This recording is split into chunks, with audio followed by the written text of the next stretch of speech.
Hello and welcome to this video in the Facebook Ads Masterclass. In the previous video, we used the Facebook Audience Insights tool to find new potential audiences for cold interest targeting. In today's video, we'll be discussing a simple to follow system for when to cut your non-performing ad sets during the interest testing phase. The biggest issues that new advertisers face is understanding the value of their advertising. Most new advertisers cut far too early or let things run for far too long. By using this method, you'll be able to remove the hardest obstacle to overcome, your emotions. Before we get started, please don't forget to subscribe to the channel. I release a video training daily on advertising, marketing, Shopify, and dropshipping. The goal is to make the current high-cost training materials available for free to everyone online. Thanks so much, and I hope you enjoy the video.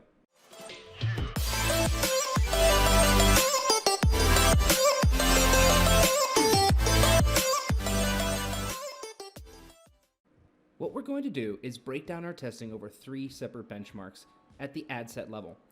In the past, I was just breaking this down over 3 days, but because of the way that CBO spends your ad budget now, it should be addressed by amount spent on your advertising. It is important to note that this is a beginner strategy and should be applied to low-ticket items with a margin typically between $10 and $20.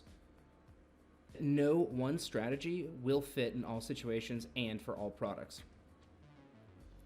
The first benchmark we're going to do for our evaluation is at the $5 spent at the ad set level. For the ad set that's spent $5, do we have a cost per click of less than $1? If we do not, it's time to cut that ad set. Let's break down why that's important. When first starting out in e-commerce, I would like to suggest you take the number 2.7% very seriously. This is the average conversion rate for all e-commerce stores hosted on Shopify. At first, we strive to be average. Don't settle for average, but let's start by making small improvements throughout our journey. If you could hold your own and be average, you can expect to make a sale for every 37 clicks to your website. When targeting customers who viewed your website but didn't purchase, you can expect to recapture 8% of those who did not purchase, and at a huge discount too. This means for every 37 unique people who click to your website, you should make roughly 4 sales. If you have an average conversion rate and a strong retargeting campaign. Now, if you get a sale every 9.25 clicks and you pay $1 per click or less, you're making between 75 cents and $10.75 per purchase if everything's set up correctly. If you go over the $1 mark, you run the risk of being unprofitable at the start, which will lead to further losses as you scale. On to the second benchmark, $10 in spend on an ad set. If at the $10 ad spent mark, you haven't gotten any add to carts, cut the ad. If you're getting plenty of clicks, but your product just isn't worth the purchase, it's time to cut off the ad and analyze what could possibly be wrong with how you're targeting that audience. Don't shut off the campaign, just the ad set. On average, I make a sale on about 1 in every 3 carts. This means that if you are at the $10 ad spend without an add to cart, it is likely to be a long-term gamble on profitability. There is some built-in buffer for variance.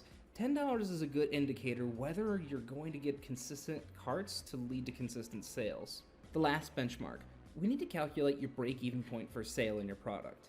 If you want to be lazy, you just take the sales price and subtract the cost of an item and its shipping cost. This will get you in a lot of trouble long term as it doesn't take into account the true cost of an item. My suggestion is to use the following formula. Sales price plus shipping upsell average, for me $2.88, minus the sales price times 2.9% minus 30 cents minus the cost of the item from the supplier minus the cost of shipping, and that's your break-even point. I'll leave a link to the shipping policy upsell that I employ in the cards at the top right and in the description for you. When I use that, I see $2.88 increase in my AOV. I add that to the sale price of the product. That's my true revenue number. But then I subtract the payment processing fee for Shopify, which is 2.9% of the sales price and an additional 30 cents, and that's on the $29 per month Shopify plan. Then subtract how much it costs for me to get the item from my supplier, and finally how much my supplier charges to ship the item. The end result is my break-even point. When doing the third benchmark, You must know this number, as if you spend more than this much on a product and don't make a sale, you must cut your advertising as you are no longer profitable.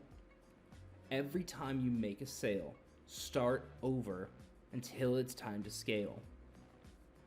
So that means that if you make a sale on $10 in ad spend, you have to make another sale before you spend your break-even point again. So if your break-even point is $22 and you make a sale in the first $10, do not cut your ad set until you reach $32 in ad spend. The rules that I went over should be followed during cold interest testing only. Once you've established a cold interest as a winning interest, you can't use the same rules to cut. I typically wait until there are 3 profitable purchases in a cold interest to decide if it's worth scaling. Alright, that's all for this video. If it helped you at all, please give it a like and subscribe to the channel for more daily advertising, marketing, Shopify, and dropshipping training. In the next video of the series, we'll be scaling some winners. Thanks for watching, and I'll see you in the next video.